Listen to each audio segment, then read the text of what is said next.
I came out because I had to do some light watering on some seedlings I just started. And I noticed that my kohlrabi has holes in it. See them? Pretty big holes too. Well, that, folks, is slug damage. I'm gonna go ahead and pull them today. But that right there is a slug. And see how he's eating that hole? Yeah.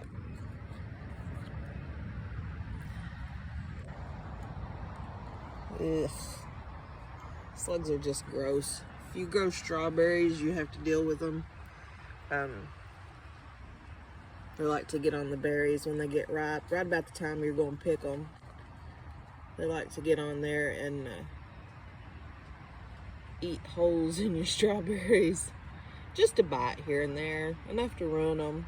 See, he knows he's caught. He's fleeing as fast as he can, because he knows here in just a minute he's gonna be chicken food. You don't come into my garden and eat holes in my favorite greens. If you haven't tried kohlrabi greens, normally when you get them, it's just the bulb. If you're getting them at a farmer's market or somewhere, though, ask them to go ahead and leave the leaves on for you, because they're really, really good. And it doesn't matter if they're old leaves or new leaves. It doesn't make any difference. Oh, you thought I forgot ya. They don't really get tough or bitter, that I've noticed. He's really worked this one plant over and probably done the same damage on that right there. I don't know. I'll look. I'm sure there's more. I use straw, and if you use any kind of straw mulch, they tend to hide in it. I just don't usually have a lot of plants that they like to eat this time of year when they come out and start getting on things. I don't have any strawberries. The kohlrabi doesn't bolt as fast as, well, I haven't had any bolt at all. So anyway, if you are growing kohlrabi or any other brassica right now, go out and check for these little guys. They will decimate it pretty quick. But I'm gonna pull these up. I ate the last of my greens yesterday. I just take the stems out, strip the stems out, and I boil them in chicken broth, enough to make it like a soup. I want a lot of broth when I eat them, and salt to taste. That's all I put in there. I boil them until they're tender, and I like to eat them with cornbread on the side. Or last night I fried up some yellow squash and had a bowl of my last bowl of kohlrabi greens that I had fixed up. Very, very good meal. The bulbs down there, that part, I cut off. I break it off at the soil because that root's pretty tough. So I just break it off and peel it, slice it up, and I dip it in ranch dip. I've cooked it before with potatoes and radishes in the oven, roasted it, and I've fried it. But I just think it's best raw. I like it that way the best. My cilantro has bolted completely, and that's fine. Maybe we'll save some seed off of it. And hopefully the pollinators will find it. Not seeing a lot of bees. I'm not seeing a lot of butterflies, anything right now. We've just had so much rain. The agastache has bloomed. I'll show you a bloom a little closer up.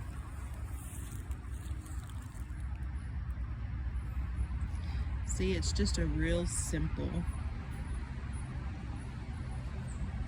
little bloom. But it's very pretty and it's very fragrant. Hummingbirds like it. I have a variety of agastache that's hummingbird mint. They can stick their little beaks down in there.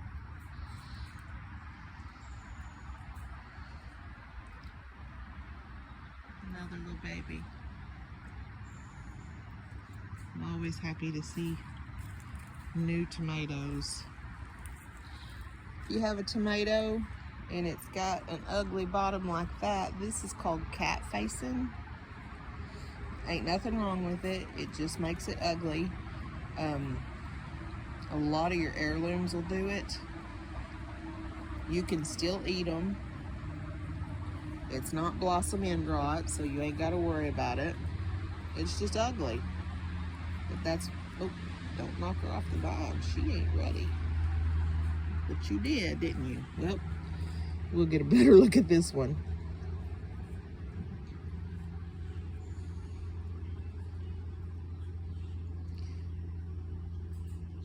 I think it's just a malformation of the bloom. When the bloom comes out, it might be a double bloom. See, it's almost like you got two tomatoes, like a Siamese twin. Cat facing. Sorry, guy. You get to be down there and rot away and feed the worms because we don't like fried green tomatoes. Is that a critter? No. Lots of fruit on that. I'm checking for blossom end rot. We have had so much rain, it tends to wash your calcium out of your soil. And you can get powdered calcium for that. I've put crushed eggshells out before. That is the first tomato on the giant Sicilian paste. It's the only one I see. There's just very few blooms at all, but it has made a fruit, so we'll keep letting her be here. She working. I tied these up night before last, and it's already grown way past the ties I put out.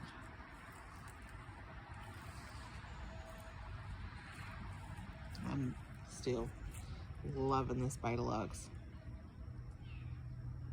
I should, but the amount I have of this tomato, no blossom rot showing up on these, I should be able to can quite a few. I like to try to can as many as I can in the hopes that I don't have to buy canned tomatoes. So far, I'm not seeing any blossom end rot. Some good sized ones. I think the most tomatoes on a vine right now. I like to have a competition in my garden. I like them to compete against each other to see who's being the most productive. I got a limb down. Get in there. I believe it's this one. This early girl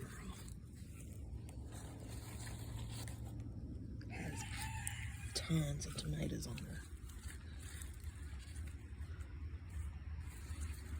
Last year I grew an early girl dwarf from Tomato Growers.